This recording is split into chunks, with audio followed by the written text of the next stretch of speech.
Clock. Good morning and welcome to Leading West Michigan, a show about success and featuring local leaders and people in local business. And now here's your host, Ryan Howe. Good morning, everyone. We have a great show for you today. I'm Ryan Howe, founder of Summit Business Guides, where I help businesses with strategic and succession planning so they can grow their businesses faster than they ever thought possible. You can learn more at summitbusinessguides.com. Now, before we get into the show today, I just be remiss if I didn't wish my brother a happy birthday. He's 47 today. I'm looking forward to seeing him and his family tomorrow out at the house. So happy birthday, Jeremy.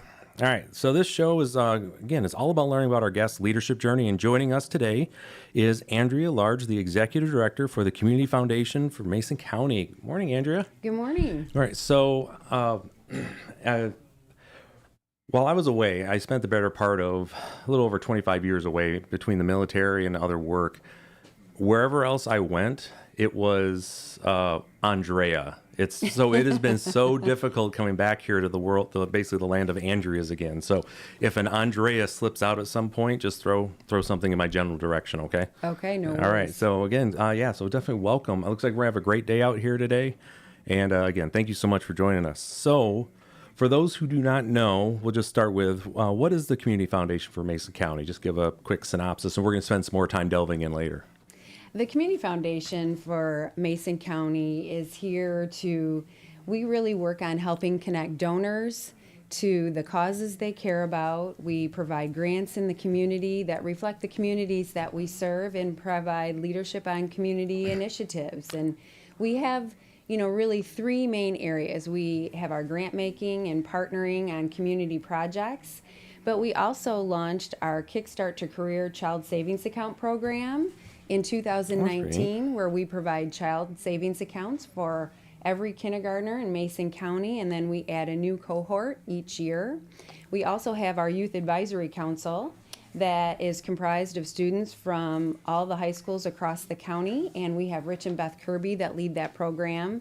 And Julie Van Dyke launched our Kickstart program, but since she's added her new location of Wave Nutrition and Cottage Works downtown, she's still volunteering with the program, but she's not coordinating that program anymore. We hired a new coordinator, Becky Brewitt. And then we also have a community outreach specialist that is Tara Autry. Both of them have just come on board within the last couple of weeks and already doing great. That's awesome. So, we'll come back. I want to dig a little more in a future segment here, but I got introduced to the Youth Advisory Council when I was at a school board meeting, and we had at Mason County Eastern, we had our Youth Advisory Council members come up, and they opened up and saying, "All right, we're here to talk about YAC," and I'm just. I kind of looked around. I'm like, oh, that's got to be an acronym for something. So it was good. So, all right. So, where are you from? I'm from Lakeview, Michigan. Okay. Right over by Howard City, Greenville area. Okay. All right. Say for those that don't know, it's where it's at. So, did you graduate from that area? Did you move over in this direction? So I graduated from Lakeview High School. My dad owned a car dealership there, and my mom was a special education teacher at the middle school. Grew up there with my mom and dad and two sisters, graduated, and then went to Michigan State for 2 years, and then transferred to Texas A&M, moved to Texas when I got married. Okay. And so I graduated from Texas A&M. So we just had basically half the audience basically switch channels on us when you said Michigan State. It's not that time. It's that time of year again. So no worries. Tell them to come back on. But either way, so let's go back to high school with you. So you had basically you had a teacher in the family for special ed. But while you were at school, did you know that you wanted to head towards education or something, some variation thereof, or what made you decide that was it a mentor? Or was it really you just saw the impact that your mom was having? Well, I was a TA for younger students, and I really enjoyed that. And then when I was in high school, they had me help with different high school initiatives, and I just really enjoyed working with the students and really problem solving. And I saw a lot of that in teaching and really enjoyed it and saw the impact that teachers had on students and thought that would be a great fit. Okay. Now, we had a couple of the local school administrators on, and that's one of the things they kept coming back to is about the impact they have, but also their again, that problem solving that they have to just be able to figure out in order to match up the basically where that student is, be able to evaluate those things, especially for teachers in the classroom to be able to have to make that almost on the fly as they're having those interactions, make sure that they get them matched up with the right lesson and or workload. So what were your favorite classes though in high school? Oh gosh. Or are you one of those I loved all school people? No, I did not love all Okay, school. all right, okay. No, I really liked English, Okay. and I enjoyed chemistry. So those were the two areas that I really loved. I was the editor of the yearbook, so I really enjoyed that. Okay, that's interesting. So yearbook editor, chemistry, and English. So I guess so. When you were in high school, so you made the transition over to college at this point, Michigan State. Yes. What did you go to? Did you go to school for basically for education right from the beginning, or did you're undecided when you first showed up? I was undecided when I first showed up. I was leaning that direction, but I wasn't really sure.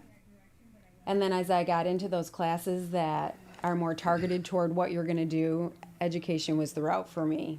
So, okay, so more target. So at some point do you remember what may have possibly pushed you in that direction? Was it just thoughts about another teacher? Did you have a mentor that, had a conversation with, or was it just was a momentary flash of clarity that just said this direction? I would say I had a college professor that felt like I had a knack for this and wanted me to continue on with it. And but that happened more at Texas A&M when I got there, and they had a great program for education. Really provided a lot of hands-on in-classroom opportunities because they really wanted students to know, is this the right career for me, before they went into a full-fledged teaching career. Yeah, and I can speak to that. I spent 6 wonderful years in Texas between Wichita Falls and Abilene. Not so much. Anyways, but the schools were amazing, and the teachers on basically overall, and even the new teachers that were in there, they hit the ground running. It's as if the education that they got in college, and we talked to them, they were able to basically be able to get in class and start doing what they needed to do there. And it seems like what you're saying. So as far as your student teaching, what did that look like for you? Or did you have, I'm assuming you had to go through some student teaching there. So what did that look like? We did. Well, even before student teaching, they had opportunities for you to go in the classroom and work with teachers at different grade levels. And you were required to do 2 or 3 lessons and then assist the teacher with her lessons. They did a lot of modeling.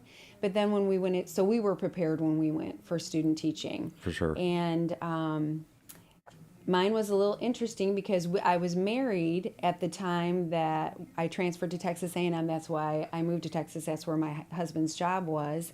And we had been married about a year, and then I got pregnant, and so I was pregnant the last year of college. Ooh. And they wanted me to wait another year to do my student teaching, and I said no. Nice. No. I want to do it now. Yeah. I can do this. So, but I did my student teaching. It was a terrific experience. I had a really great teacher. What level did you teach? It was 2nd grade. My student teaching experience was. Okay, all right. Did you find yourself reflecting back to 2nd grade for yourself when you went through and basically bouncing those two back and forth, or at least elementary? I thought about all the things that I really loved, and I loved all the competitive, like you can earn tickets if you earn certain scores on things. I remember the SRA where you read the paragraphs and you had to, like, you got through the blue, then you went to the red, and I remember all those things that I really loved and tried to make sure that we made learning fun. Oh, that's great. Yeah, Mrs. Fuser gave us different colored stars. If you didn't get a star that day, it was a bad day, and parents were told about it. So everybody at least got one color star, as long as they showed up and participated. So I remember that. Right. Yeah. So, no.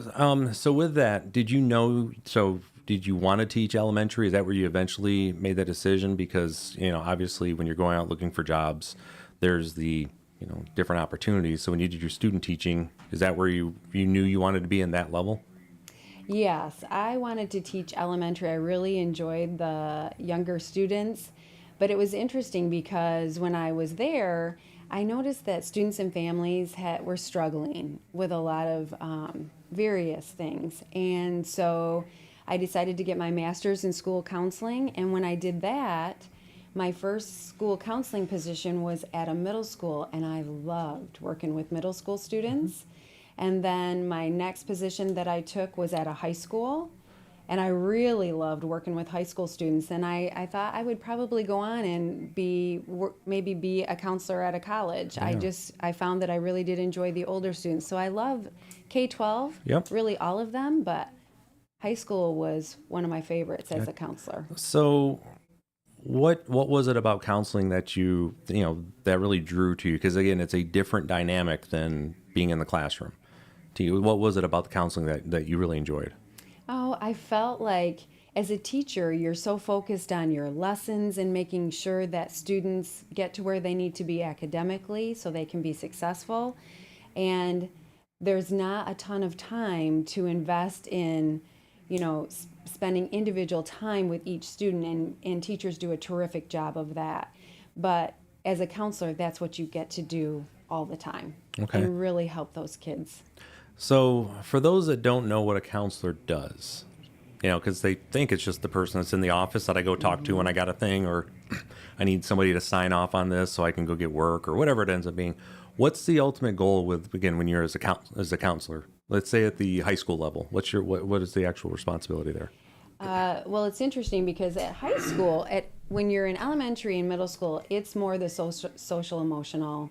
You might do small groups, individual counseling, connecting students to further resources and families if they need them. But I would say at high school, it's a mixture. You still do the social emotional, but there's a lot more academic, college planning, future planning with students, helping them make sure they know what their options are, doing some interest inventories to make sure they can really learn what careers are out there and what they might be interested in based on the things that they like to do, and helping them get a direction. Oh, that's pretty cool. Again, if you're just joining us, we're talking with Andrea Large here on Leading West Michigan. Again, I'm Ryan Howe, and this show is all about learning about our guests' leadership journey, and we're just got to the point where we're finding out about as far as being a counselor and helping out in the schools. This is all in Texas where this is all happening, correct? Correct. What was it like when you had to go and basically interview for your jobs? Was that, I guess my question was, from the first part, how well prepared were you to go in for that first interview out of college? I feel like I was really prepared. Okay. Texas A&M did an excellent job of preparing us for interviewing, and they prepared us for what the job was going to be when we got there. And they practiced with you. That was part of our training, was to develop a resume and practice interviewing. And really, when I got my master's in counseling at Baylor University, they were just as excellent. I really feel like I got a great education, and it prepared me for both of those careers. It doesn't prepare you for everything you face. I mean, there's things that you just can't expect, but they provide you with the resources to get the help that you need to help the students if you're not sure where to go. Yeah, and that's the reason I want to ask that is because that's been my experience with all of the secondary education as far as how well they prep individuals. The information's there. The class, they're there if you want to go. Again, the classes, and if you take it serious as part of your actual studies for that, and this is just going up to the students that are out there, take it seriously, because on the other side of that table are professional interviewers. That's what they do for work. So if you've got to make sure that you are going into these interviews as prepared as possible. With that understanding, and my daughter, she just went through this. She just recently hired, as we were talking before we started, as a first grade teacher out in Maine. And it was a lot of no's for her, basically, coming out of college. And it was just nature of the beast, because there's the round robins going on with all the teachers, bunts of the spot. And then she gets the last bit. But she landed at a first grade position, so we're all pretty happy about that. So as you made your way up to the high school and in counselor, you eventually moved into administration. What made you decide to make that jump? Because that's a whole different level of, responsibility and, frankly, focus. You're still focused on kids, but you also have a whole nother set of stakeholders you now have to take care of. So, well, when we moved back to Michigan, My first job was in Hart as elementary counselor, and I was counselor for 4 elementary schools. Yep. And the principals asked me if I would consider being counselor and principal at 2 of the outlying buildings, Elbridge and Golden Elementaries. And so, well, I said I'd give it a try, and I really liked the administrative part of it, so I went back and got my master's in ed leadership and then became a building principal. It's like that. So, Yeah. no, it's interesting again where folks just decide to make that transition and enjoy it. So, with that, where were you hired in at? Hart. You're at Hart. Okay. Yes. Now, and then Hart, where did you go after that? So when I was principal in Hart, I decided I was going to get my ed leadership degree, and so I was taking classes at the ESD, and Jeannie Oakes was the general ed director there at the time, and she was auditing the class, and she happened to be sitting next to me, and on a break I said, "Oh, I wish they'd talk about school improvement. We have some things we're working on. I really like some strategies for that." And she said, "Come with me." And I go, "Well, we're in the class. We can't leave." And she said, "Come on." Yeah, you don't argue with Jeannie. Nope. So I went with her, and it was the best thing I ever did. She's been my mentor ever since, but she connected me with all kinds of resources. She came and met with our staff and walked us through school improvement. And so from there was an opening in Scottville, and she just dropped me a card and said, "I'd love to work with you. Come this way." So I applied, and I ended up being the principal in Scottville. Okay. And then there were some openings in Ludington, and Mike Oakes was the superintendent there at the time. And so he kind of dropped me a note and said, "We have an opening and we'd like you to apply." And I said, "Okay." And then I was at Franklin Elementary for 12 years. For Franklin Elementary. Yeah, I know. You know, we were talking before that, you know, I was there at Mason County Eastern Custer. You know, I was there when the Oaks showed up. And they were really good members, friends with my grandparents, and just I spent a lot of time. Also, again, as far as they had family members I was close with as well as, you know, as friends, as kids are going to be bouncing around. So I spent quite a bit of time with them. And, you know, the one thing I talk about Jeannie is, they bring her up, I'd be remiss not to talk about her for a second at least and give her due, is she's one of those individuals, same thing with Mike, they never talk to you like you, like never talked to me like I was a kid. And that's what I've seen in the way they conduct themselves and expected everyone. They were really caring, but they wanted to bring the best out of you without talking down to you constantly. And I got to see her last year. I hadn't seen her in, you know, obviously quite some time when we were putting the statue park in out by Mason County Eastern. And she did a stop by, and she's like, "Do you remember me?" Like, I have yet to run into anybody who forgets Jeannie. No. And she's very good with impact on people. And, you know, again, when they showed up, this county was blessed to have had both of them come in here, because the impacts are still obviously resonating that they're absolutely there. Yeah. So, yeah, no, it's, again, when we're getting close to our first break here. So when we come back, I want to talk a little bit about as far as that we principal at Franklin, and then what that kind of led into for your next spot there, but also just if you can maybe talk a little bit about the differences between the different school districts that you've been doing principals at, and kind of the difference there, because again, my experience, not being there with you, but I had a lot of young men and women who graduated that I had to train in the military. And the one thing that I consistently found on there was that there's not a whole lot of difference with kids. We all have different things that we're working with. You know, there might be an issue here at home, or certain kids have this different ability. But when it comes to their ability, if they really want to do good work, pretty much everyone's got that inside of them. So again, you've been listening to Leading West Michigan on 102.7 WMOM, at home on your Amazon Alexa or Google Home smart devices, streaming online at WMOM.FM, and live video streams on the 102.7 WMOM Facebook page, and on the WMOM YouTube channel. So let's take our first break, and we return. We're going to hear a little bit more about Franklin Elementary. Okay. The 19th annual Silver Lake Sand Dunes Apple and Barbecue Festival will be held at the Golden Township Park on September 8th and 9th. Come enjoy live music, beer and wine, pony rides and more kids activities, car show, 5K run, 15 plus food trucks, 140 plus craft booths, and multiple new activities including jelly ball, axe throwing, and forge demonstrations. Something to enjoy for everyone in the family. Silver Lake Sand Dunes Apple and Barbecue Festival would like to thank one of their Smokin' Big Apple sponsors, West Shore Bank, for supporting the festival. Do you enjoy refunds on ATM withdrawal fees, building savings automatically, no monthly maintenance fees, and free digital banking? Well, Safe Harbor Credit Union offers a free checking account that pays 5% APY on balances up to $15,000. You can open your account within minutes. Innovative checking built on traditional values. Free Kasasa Cash rewards you for supporting your community. Some key features include high dividends, refunds on ATM withdrawal fees, no monthly maintenance fees, and no minimum balance requirements. To learn more, check out our website at safeharborcu.org or come visit us at our office at 5511 US 10. Member, owner, neighbor. Here, you're one and the same. Safe Harbor Credit Union. No shirt, no shoes, no problem. Visit the original Cluck Bucket location on Pere Marquette Highway, next to Dairy Queen. Stop by on your way to the beach to fuel up for the day. Or stop in after a day on the water, sandy feet and all. Enjoy our chicken and potatoes, or try something new, like one of our rice bowls, while relaxing in a sprawling, peaceful setting that is also dog-friendly. So gather round and join us at the Cluck Bucket on Pere Marquette Highway, Monday through Saturdays, 11 to 7.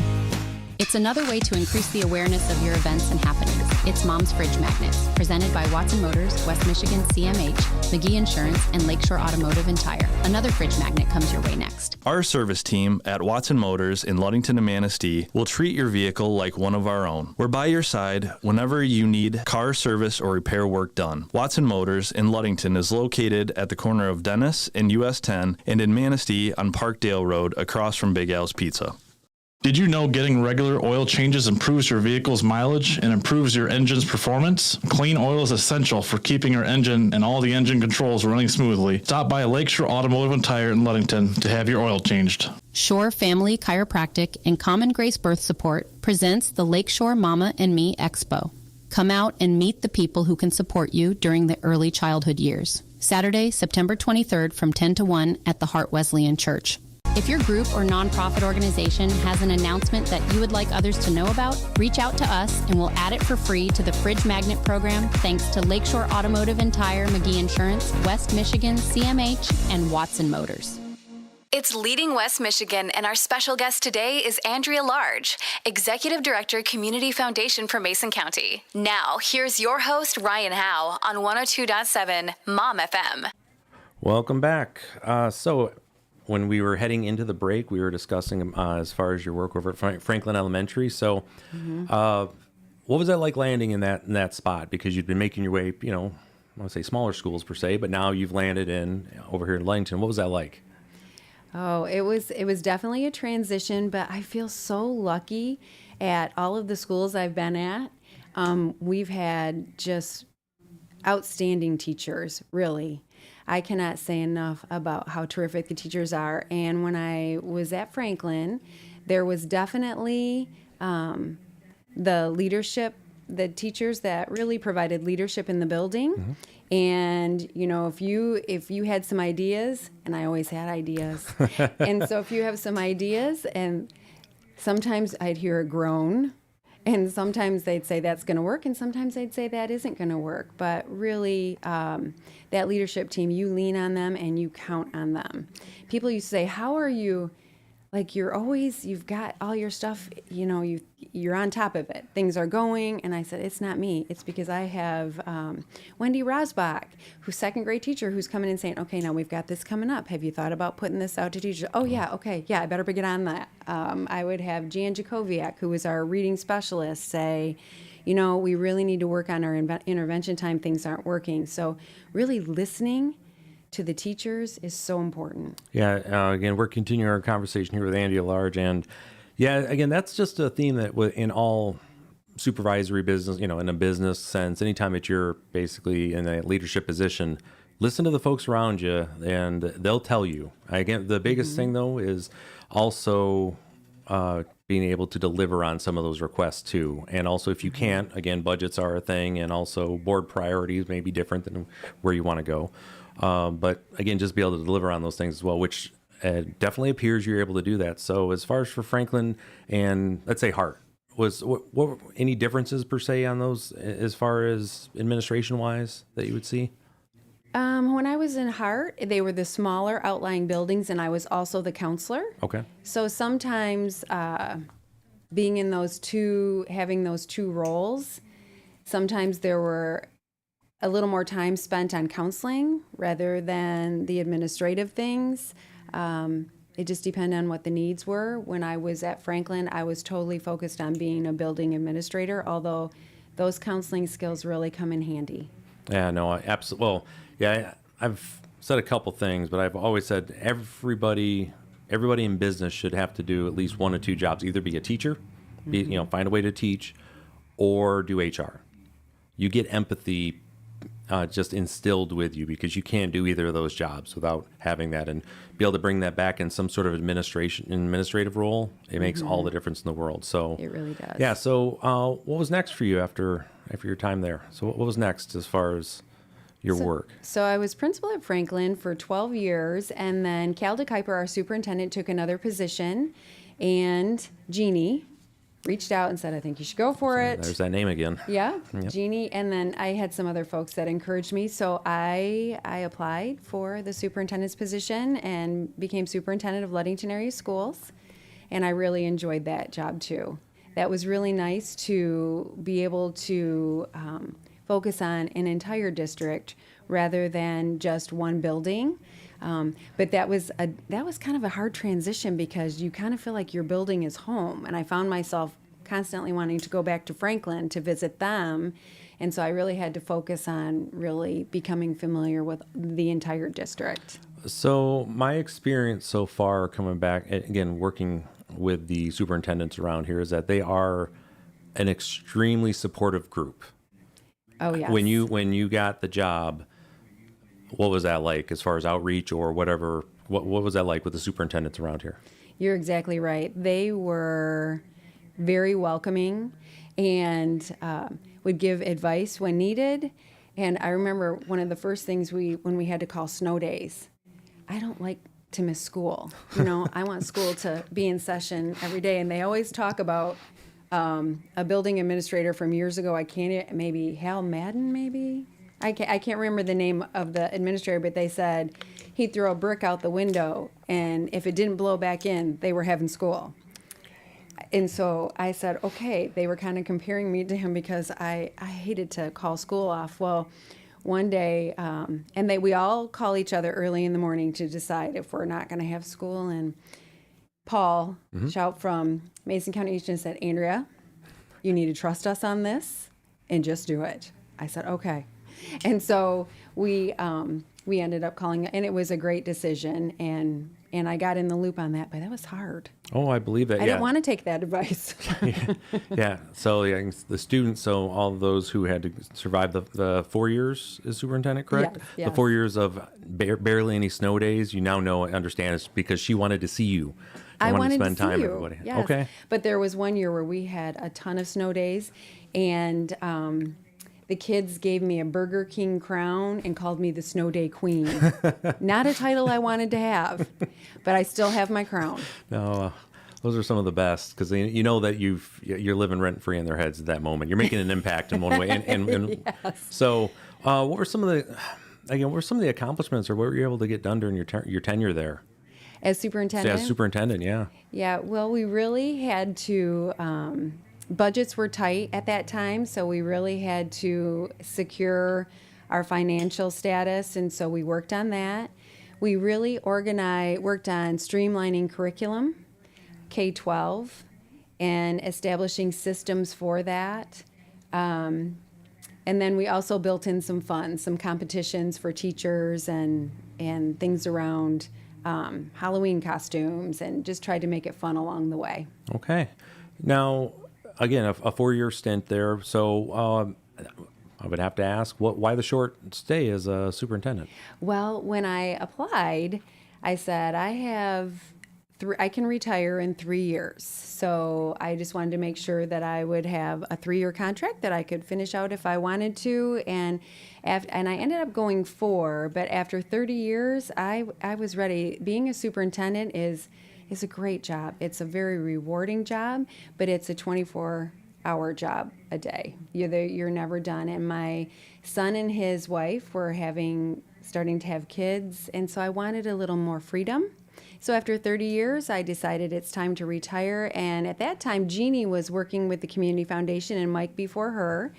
And they had been talking to me about, do you think you might be interested? I think this would be a great fit. It's, you can still serve the community and be involved, but if you decide when you decide you're ready to retire, this might be a good gig for you. So I looked into it, and that's when I decided, I think I'm ready to transition into something different. And so 30 years was a long stint, and I think that's about right. No, I mean, again, 30 years, one of the things that one of the mentors I've had over the years says you really end up with 3 careers in your life where you want to be at, and it's knowing when to make that transition is the important part. So you don't overstay or leave too early and regret. So 30 years, absolutely, in that world for sure. So, we got about 2 minutes or so till our next break. So can you talk to me a little bit? You mentioned about as far as serving the community. What part of that do you enjoy the most? Because, one of the things that we want to be able to do here is in the community is, again, make sure that we're helping folks out. But what is it about it that you enjoy that serve? Because it is really service at that point.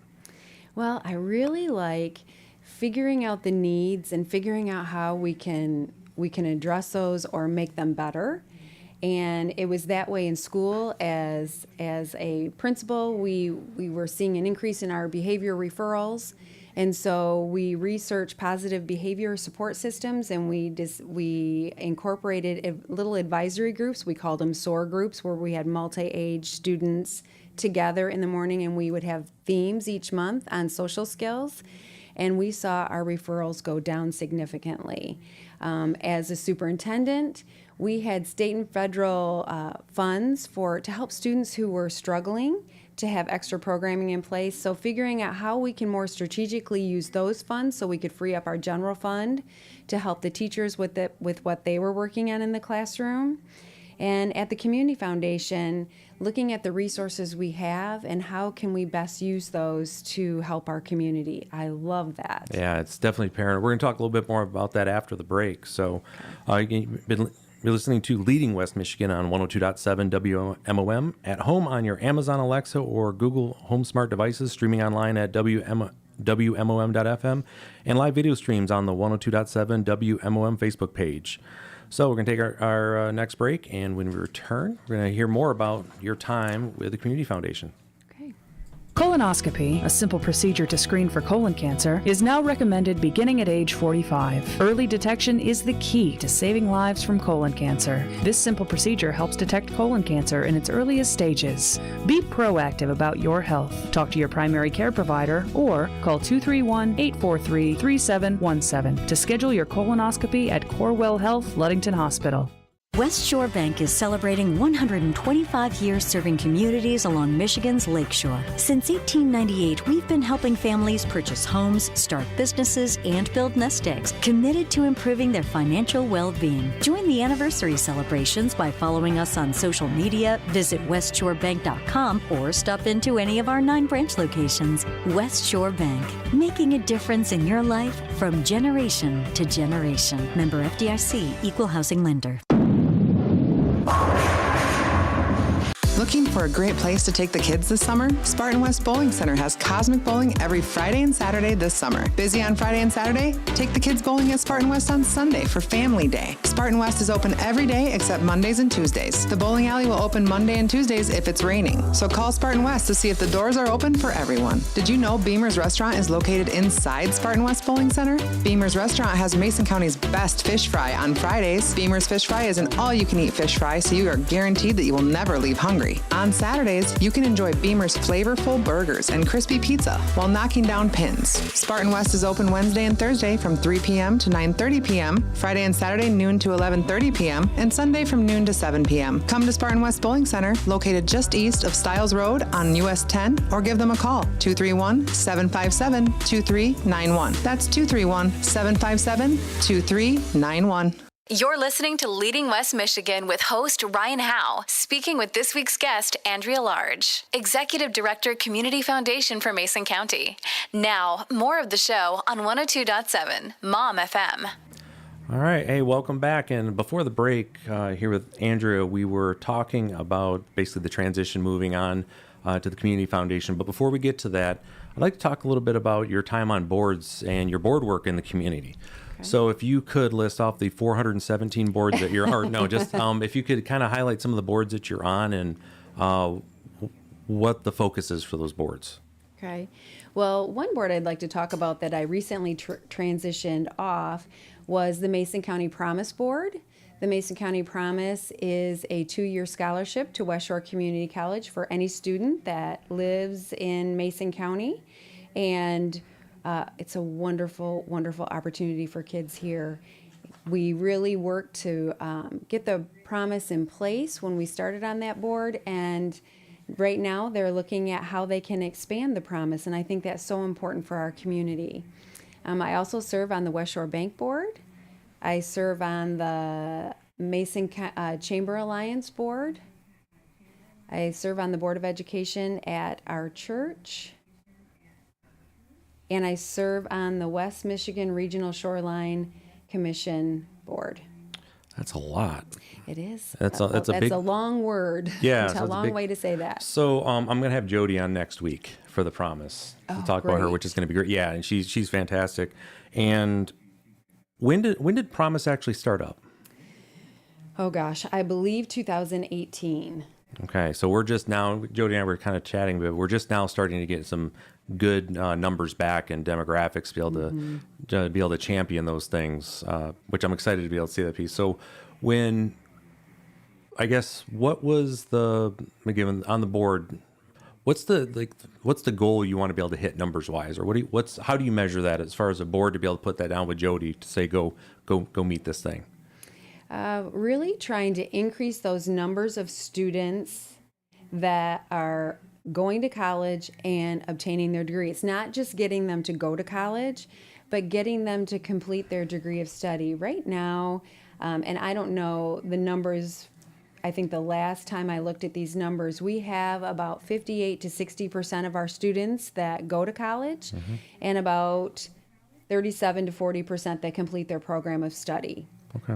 So that's about online with what it's not, we prefer higher number, don't get me wrong, but that's kind of actually pretty on par with the rest of the country. It is on par with the rest of the country, and we want to be better. We want to be better. Yeah. And really in the state of Michigan, we're looking for, I think, 75% of students to go to college, and we want at least 60% to complete their program of study. Okay. All right.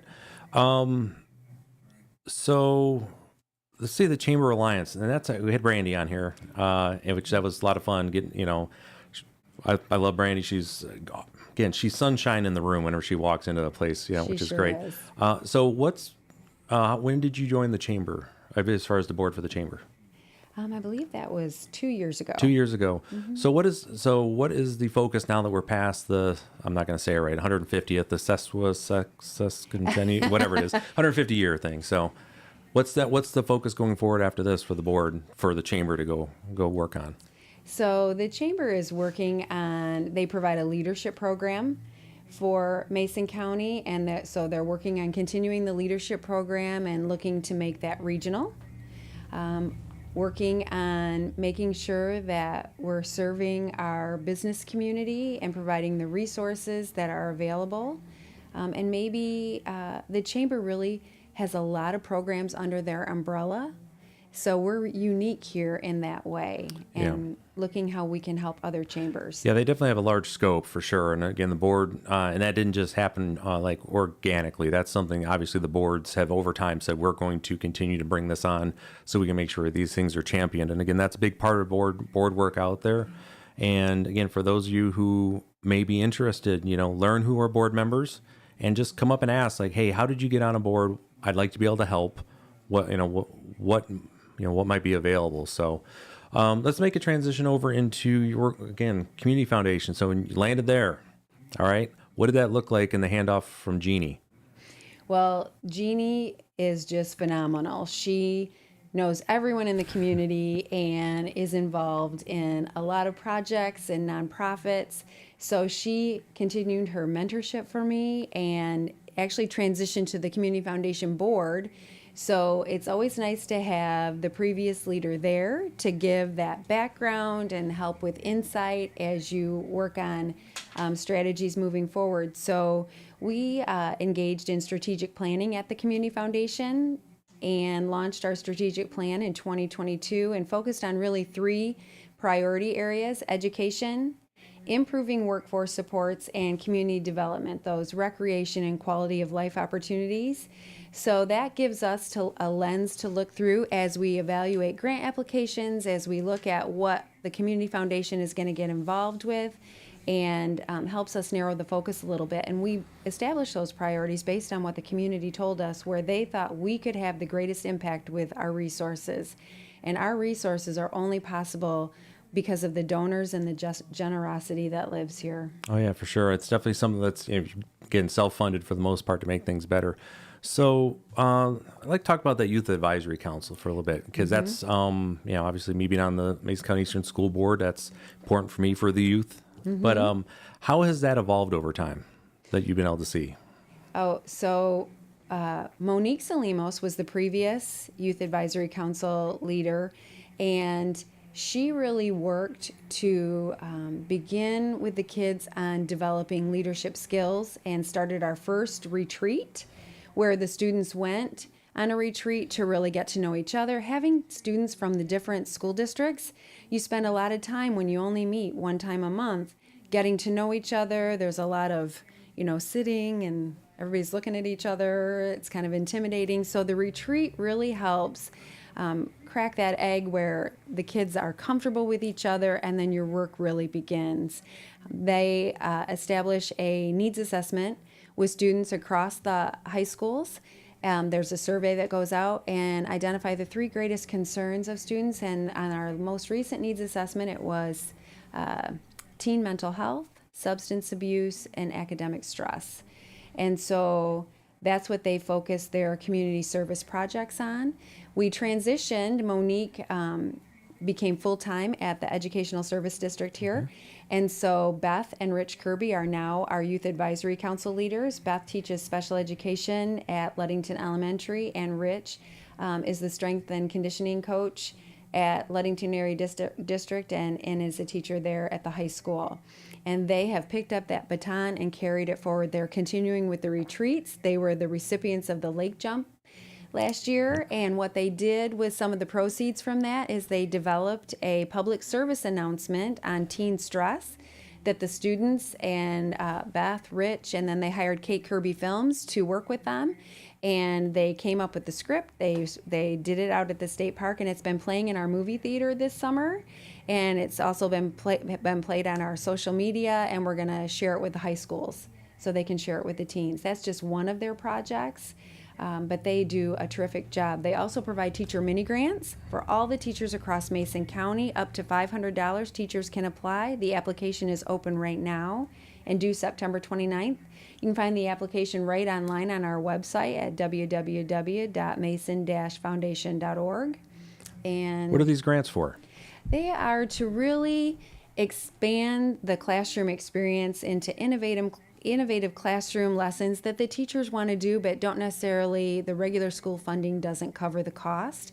So we want to help make that possible. That's so interesting. And again, we're heading into our next break here in a little bit. And I'll tell you that the Youth Advisory Council is one of those things that when you get around those young men and women, it is very difficult not to get excited. They they are so much energy, but it's also, they're focused on service back to the community. You can see how can we get back, and those are the type of things that, organically sometimes it happens, but usually it has to be forced a little bit. Hey, we need you to come out here. But for what I've seen from the youth advisory councils around here is there's a lot of folks that want to get involved with that because they see not just the good that they're doing within the community and be able to help out, but also how they're having a good time doing it. And they're also making connections, again, within the community that is going to help them later in life, specifically if they're asking, you go to apply somewhere and you happen to see somebody that's going to be on that interview board.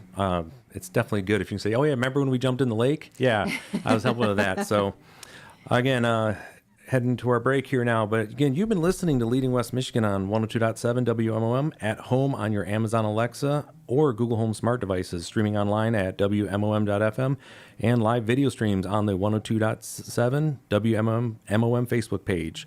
So moving into our final break. And when we return, let's talk a little bit more about what you have going forward with the Community Foundation and go from there. Okay. Great.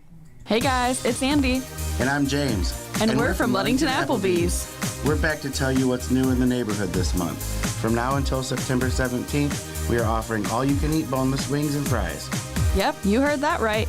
Any sauce, anytime, as many refills as you'd like for only $12.99. That's not the only great deal we have on the menu.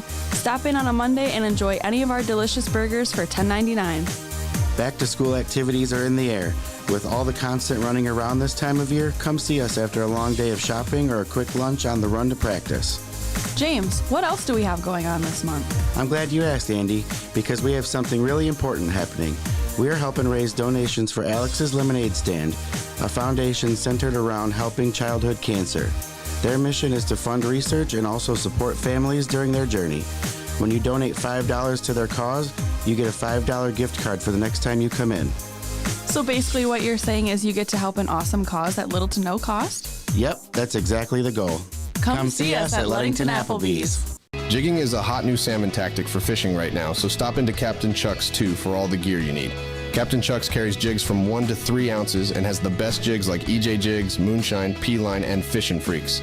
Captain Chuck's also has amazing Huck fishing apparel, extra tough fishing boots, and of course, don't forget your Captain Chuck's shirts. Visit Captain Chuck's 2 on the corner of Jabavi Drive and US 10 for all your salmon fishing needs. Open Monday through Saturday, 7 a.m. to 6 p.m. and Sunday, 7 a.m. to noon. Giving a beehive a high five is better than trying meth. It's just not worth the risk. Use in Lake, Mason, and Oceana counties is on the rise. New studies show even a small amount of methamphetamine changes how the brain works and can alter one's appearance. Regular use can lead to death or serious long-term health effects that can last years, even after quitting. Help is available in your area. Contact West Michigan Community Mental Health at 1-800-992-2061 or learn more at don'tmetharound.org. Are you ready for the 3rd annual Mason County Prepare Fair? Come out to Walmart in Ludington on September 9th from noon to 3 to learn about how you can prepare for emergencies, explore emergency response vehicles, and meet local vehicle first responders like the Coast Guard, firefighters, Mason County Police, and even the Mason County Road Commission. Bring the family for tons of free preparedness items while supplies last, and explore the awesome vehicles that make our community what it is today. So come out into the Walmart parking lot on September 9th from noon to 3. Mom's Fridge Magnets are community calendar announcements presented by Watson Motors, West Michigan, CMH, McGee Insurance, and Lakeshore Automotive and Tire. Another fridge magnet comes your way next. Is your vehicle getting poor gas mileage? Are your tires tread wearing fast or uneven? How about vibrating in the steering wheel or floorboard when you're speeding up? Have the technicians at Lakeshore Automotive and Tire do a tire balance on your vehicle.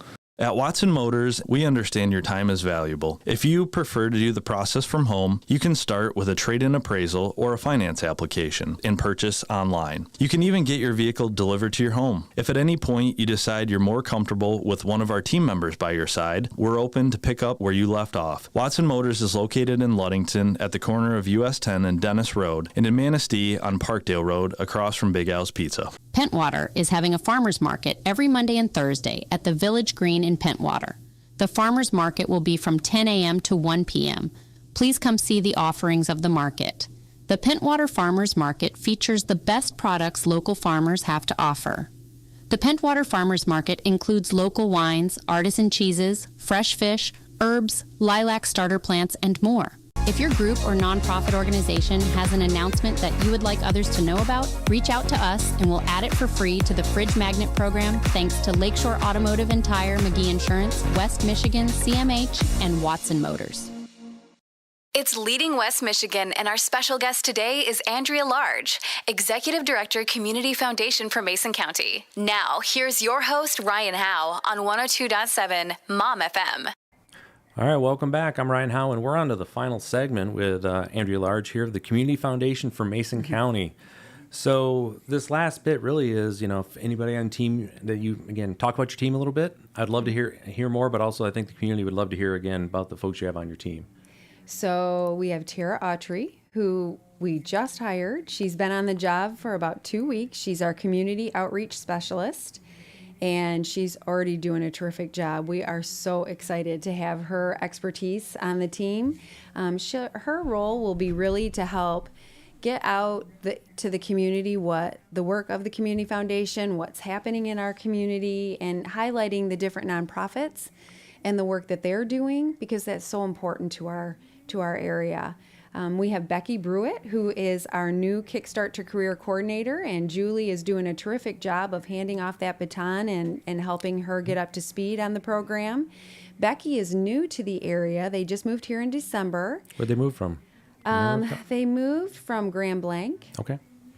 She worked at Genesee ISD, so she's got some good experience under her belt, but they just love the Ludington area, and her husband's job, he's able to work remote. So they're excited to be here, and we're really excited to have her. Then we have Beth and Rich Kirby that are our Youth Advisory Council leaders, and they are doing a terrific job. They are just meant to work with kids and really developing that next generation of leaders. We have also the Community Foundation for Mason County is an affiliate of the Community Foundation for Muskegon County. So we fall under their umbrella, and they provide all of the back office support. And then our team serves as boots on the ground in the community. And Heidi Seitzma and Janelle Mayer from the Muskegon office, they have been terrific mentors in helping me learn Community Foundation work and the best ways to have impact in our community. Oh, that's great. Again, you're listening to 102.7 WMOM, and again, we were wrapping up our conversation with Andrea Large on Leading West Michigan. So has there been any challenges that you faced as far as with the Community Foundation currently or previously you had to work through? Well, they're challenges, but they're good challenges. So we offer 2 competitive grant rounds each year, one in the spring and one in the fall. Our fall grant round is open right now with applications due on September 21st. And the cool thing is that we provide grants in the community focused around those strategic priority areas where the community felt we could have the largest impact with our resources. But oftentimes we don't have enough dollars to cover all of the requests. And so that's a challenge because we have to really make some hard decisions. We want to be able to help everyone, and we're not able to do that. So again, thanks to the generosity that lives here and our donors, we're able to do what we are doing. We just incorporated a new strategy where we put together a grant catalog of all the grant requests, and we share those with our fund holders, our donor advised fund holders, to encourage them to co-invest with us. That helps us leverage our grant dollars farther so we can do more to help the community with their support. And it also lets them know the projects that are happening and helps them connect to the causes they care about. So it's a win-win, but we're continually trying to increase our funds for the community so that long-term those funds will be here forever. So just to make sure I got this right here, so again, as you are a donor, basically investing with the Community Foundation, and then you get to see the entire, where all those dollars are going, to where you might say, hey, I want to do some matching funds because I really believe in this particular cause. Absolutely. Oh, that's really great. So what about some other success? Is there any success that you can just like pin on the board saying this one, I'm so glad we got this one done in particular because of the impact you knew it was going to have, big or small, just something that... Well, one of our goal areas is improving workforce support. So removing those barriers that cause people to not be able to maintain their employment. And we provided a grant to United Way of Mason County to implement an auto loan program. And so they work through the Employee Resource Network. And if employees are having car trouble and they aren't able to get to work, they can get a small loan through this program that they have to pay back, but it's at a doable rate. And they've been able to help, I think, over 10 employees so far with this loan program. So not only 10 employees, but 10 families are now out of crisis for maintaining that employment for their income. Yeah, that is one of the largest challenges in this area. Really comes down to transportation. It is. You see it in the schools. We have Mason County. We have buses that we send buses out just to pick up a couple kids, but it's over an hour and a half on the bus just to be able to pick them up, bring them back, but so they can get their education, be able to have those pieces. Again, folks being able to get to and from work is, doesn't change just because you're out of school. That hey, you still need a vehicle for that. So, how is that advertised to the local business community? So they have what's called the Employer Resource Network, and I think it's made up of 11 or 12 companies in our community. And they have a resource coach that works with employees to help them with a variety of areas that may cause them to not be able to maintain their employment. It might be childcare, it might be transportation. And so employees know that they can go to the resource coach, and then the resource coach shares that with the employers. Okay, that's great. That is great to hear those. The Employer Resource Network, is that what that was? Mm-hmm. Okay, good stuff. So we've got a little bit of time left here. So how much longer do you think you're gonna be doing this? Oh gosh, I really love it. So, it's hard to think about leaving when you're having fun. Okay, that's a great answer. You should be in politics too. That was fantastic. No. So again, when it comes to what's the work that you're doing here? If let's say we want to wrap up everything from your beginning. Let's go all the way back. Let's say just high school as you're leaving out of here. What do you think best prepared you for the position you're currently in? Wow. I think playing sports, being the editor of the yearbook, being on student council, you really have to be organized and have all your ducks in a row whenever you're working on any kind of initiative, and making sure that you have everyone on board. And so I feel like all of those extra activities and those extra, I want to say leadership positions, but just team type positions or activities really help prepare you for the future. Okay, yeah, and that's that's one of the things that COVID just basically destroyed this for a lot of the schools. They're all suffering with is getting everybody back to those extracurricular activities, because for a lot of people got used to not doing them. And that's the part we were talking before about delayed gratification is one of those things that you get. And that's one of the things that sports, being a member of any of those type of extracurricular pieces is you have to work towards a goal. And I think what you just said there is great in the way that you said you looked at that was, looking at sports and what you had to do there. What your work is right now currently is literally working towards those goals and be able to help inspire people to get there. So it's great to see. So we got about a minute and a half left here. Is anybody just anything other thank yous you want to put out there?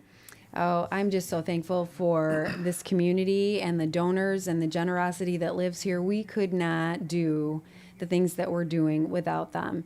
Our sponsors for our Kickstart to Career program, our financial partners, West Shore Bank and Safe Harbor Credit Union, we're so grateful to them for helping us with this program. We are blessed to be able to live in this special place we get to call home. People vacation here. We get to live here. I know, and then they vacation, they get to stay. So again, thank you so much for coming on. Again, when I first approached you on this, it was great. You gave me the wary eye, and then, which is good though. I always want to be questioning those things, but I think we bonded over basically Jeannie, which is you hear us talk a bunch about that. So again, that's about all the time we have for today. Again, thank you so much for joining us. This has been absolutely great. Love hearing your journey that you've had along the way here. So Again, I am always looking for new leaders to have on this program and give them an opportunity to share their stories. I'm interested in leaders in every aspect of the community. So if you know a leader making an impact, go to summitbusinessguides.com/leadingwestmichigan and submit their name for consideration. And if you'd like to learn more about what I do to help organizations, visit summitbusinessguides.com. You can follow me at Summit Business Guides on Facebook, or send me a note at ryan@summitbusinessguides.com. So join us next week when I'll be talking with Jody Maloney from Mason County Promise to learn more about her journey to become a West Michigan leader.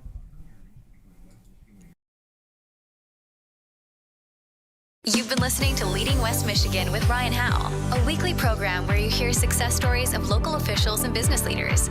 Join us next week for more of Leading West